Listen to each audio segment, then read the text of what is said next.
At my dad's retirement barbecue, I gave him a luxury Rolex engraved with the words, "Thank you for everything." I expected him to hug me, maybe even shed a tear after decades of hard labor. Instead, Dad looked down at the luxury watch, scowled, and threw it face down directly into the scorching charcoal grill, ruining it instantly in front of 40 guests.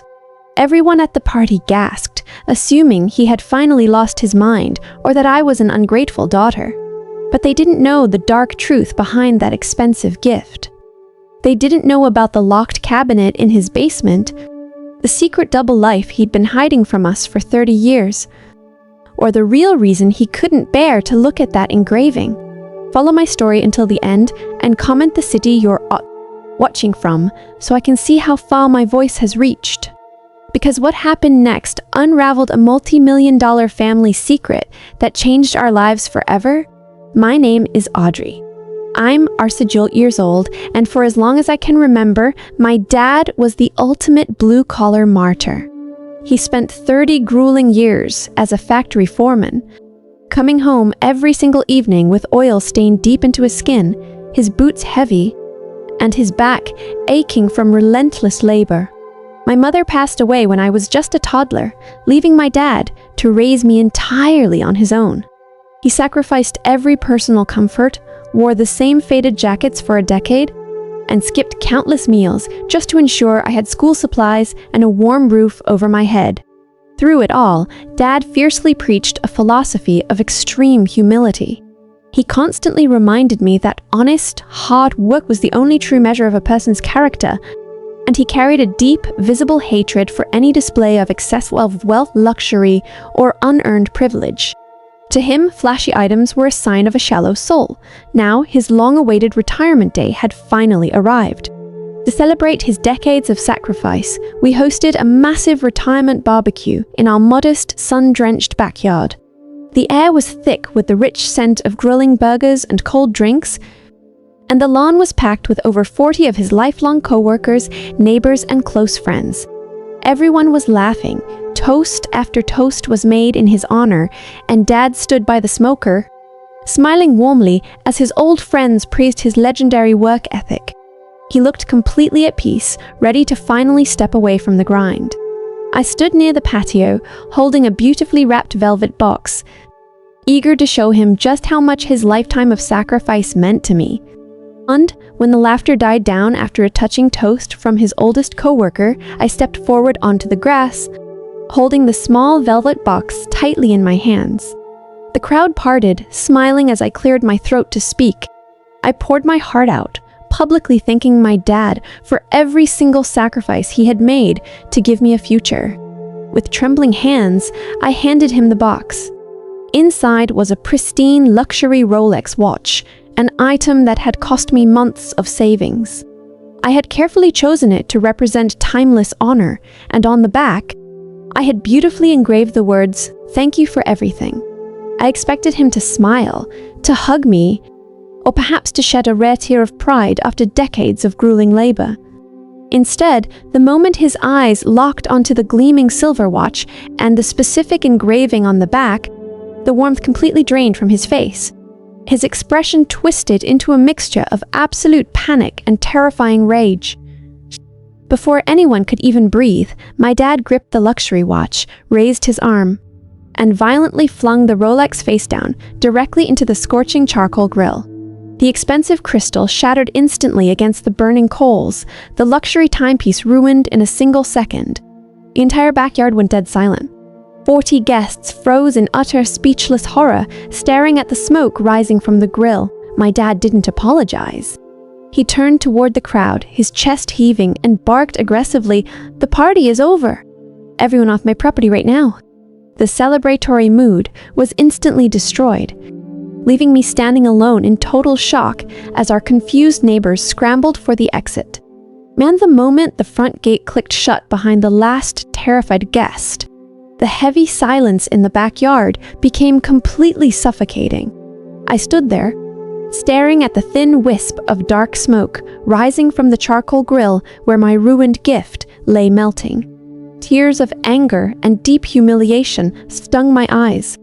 I turned toward my dad, demanding an explanation for his unhinged, disrespectful behavior, but he didn't even look at me.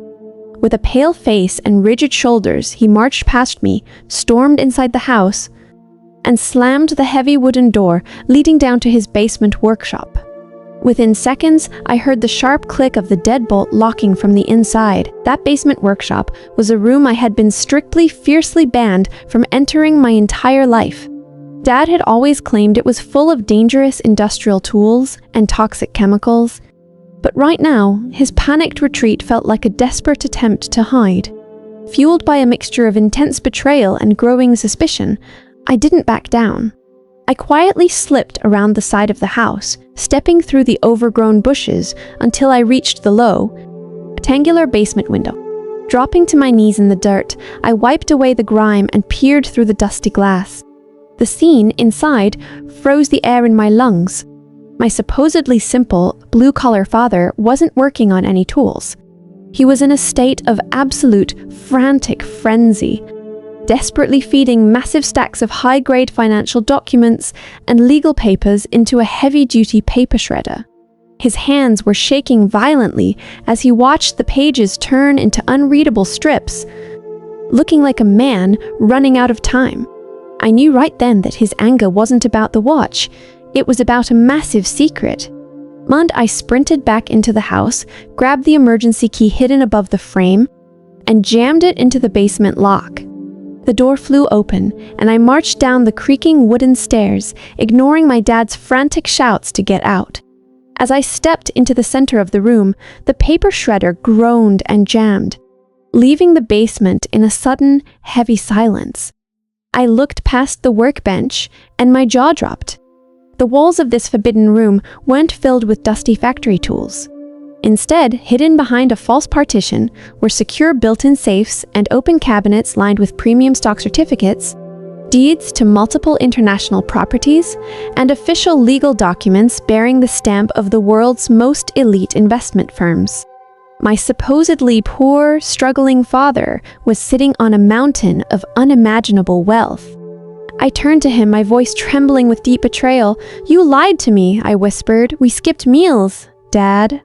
You wore shoes with holes in them, and you let me believe we were always one crisis away from being homeless."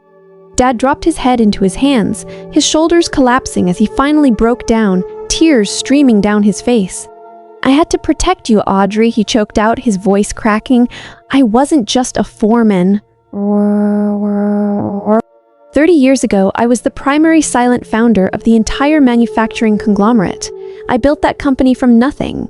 He looked around the room, filled with millions of dollars in hidden assets. I grew up watching wealth destroy families, turn siblings into monsters, and breed pure greed. I hid the millions because I believed immense wealth would spoil your character and ruin our simple, authentic bond. I wanted you to know the value of a real dollar. I stood in the center of the hidden room, my mind reeling as 29 years of artificial scarcity crashed against the reality of this secret fortune.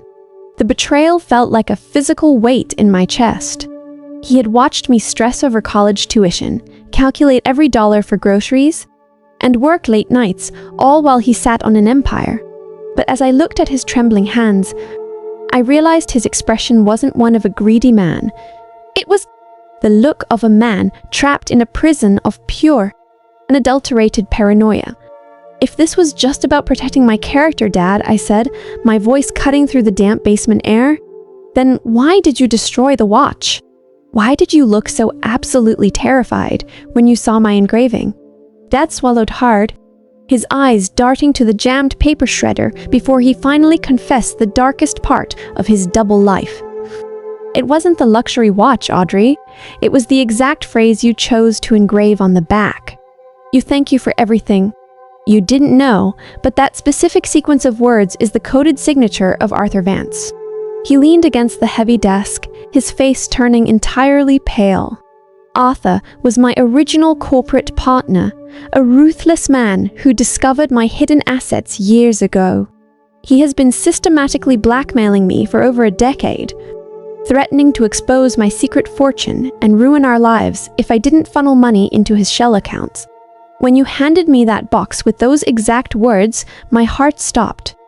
I genuinely thought you were in league with him, or that he had used my own daughter to deliver a sick, final threat to destroy me on my retirement day. The paralyzing fear in my dad's eyes suddenly made perfect sense. But instead of breaking down under the weight of his confession, a cold, sharp wave of clarity washed over me. I realized that the man who had been tormenting him for a decade was none other than Arthur Vance, the wealthy executive who had just moved into the luxury estate down the street, and had suspiciously showed up at the edge of our backyard earlier that afternoon. My dad had spent 30 years hiding, thinking his silence would keep us safe. But his paranoia had only made him a vulnerable target. "He doesn't own you anymore, Dad," I said, my voice hardening with determination as I stepped over to the workbench. I began pulling the unshredded corporate documents directly from the bins, piecing the financial trails together with the sharp business intellect I had spent years developing. Within minutes, I found the fatal flaw in the blackmailer's scheme. Arthur had been funneling the extorted millions through shell companies directly linked to the very manufacturing conglomerate my dad had founded. Because my dad technically still held the primary silent founder shares, Arthur's transactions were completely illegal under federal corporate law. I grabbed my laptop, pulled up the secure banking registry, and initiated a high-stakes emergency legal maneuver. With my dad's authorization, we executed a rapid corporate transfer, shifting the ownership of the entire secret asset portfolio and the founder shares directly into my name, completely out of my dad's vulnerable accounts. By the time Arthur Vance realized what had happened, his leverage was entirely gone. He no longer had a terrified old man to exploit. He was now facing a heavily armed corporate majority owner, ready to turn him over to the authorities. The threat was completely neutralized. Facing federal extortion charges and a mountain of legal evidence, Arthur Vance fled the country, leaving my dad to finally breathe a sigh of relief after a decade of torment.